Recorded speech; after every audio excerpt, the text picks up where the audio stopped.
So kung atin nga pong matatandaan ay nitong nakalipas na taon lamang ay opisyal nang ipinasok ang ating pambansang kamao Manny Pacquiao sa International Boxing Hall of Fame Class of 2025 upang bigyan ng karangalan ang kanyang legendary 8 Division Champion career.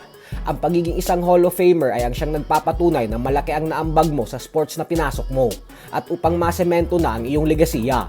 Kaya napakalaking bagay po talaga nito.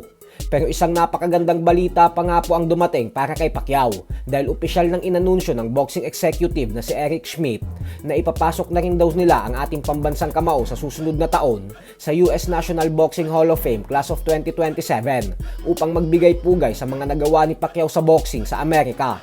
Iba po ito sa International Boxing Hall of Fame. Kaya isang panibagong achievement na naman po ito para sa nag-iisang 8 Division Champion ng boxing.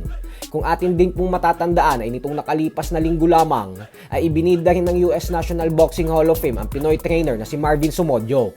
Siya ang pinakaunang Pinoy trainer na nakapasok sa US National Boxing Hall of Fame.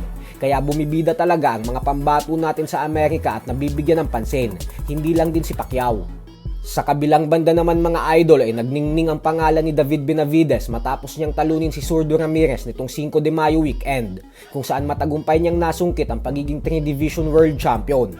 Sa harap ng masiglang crowd, ipinakita ni Benavidez ang kanyang lakas at determinasyon upang dominahin ang laban na lalo pang nagpatibay sa kanyang reputasyon bilang isa sa pinakadelikadong boksingero sa kasalukuyan. Sa kanyang post-fight press conference, ibinahagi ni Benavidez ang kanyang inspirasyon na magbigay ng kapanapanabik na laban para sa mga fans.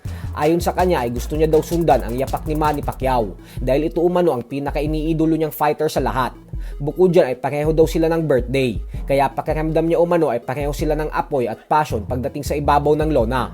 Gusto niya lang umano magbigay ng magaganda at maaksyon na laban para sa mga fight fans kasi ito ang impluwensyang naibigay sa kanya ng ating pambansang kamao. Nung bata pa lang daw kasi siya ay ang mga exciting na laban ni Pacquiao ang nagbibigay ng kasiyahan sa kanya. Kaya naman ganun din umano ang gusto niyang ibigay sa mga fans ngayon sa tuwing sumasampa siya sa ibabaw ng lona. Giit nito na bata pa lamang siya ay humahanga na siya sa estilo ni Pacquiao, lalo na sa mga knockout at agresibong laban na nagbibigay inspirasyon sa kanya upang tahakin ang mundo ng boxing.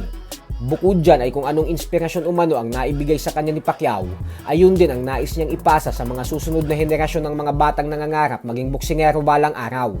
Dagdag pa niya, layunin din niyang maging halimbawa sa nakababatang henerasyon. Nais niyang ipakita na sa pamamagitan ng matinding paniniwala sa sarili at kahandaang sumugal, ay posible ang pag-abot sa anumang pangarap. Para kay Benavidez, ang kanyang tagumpay ay hindi lamang personal na karangalan, kundi isang mensahe ng pag-asa para sa mga kabataan na nangangarap ding magtagumpay.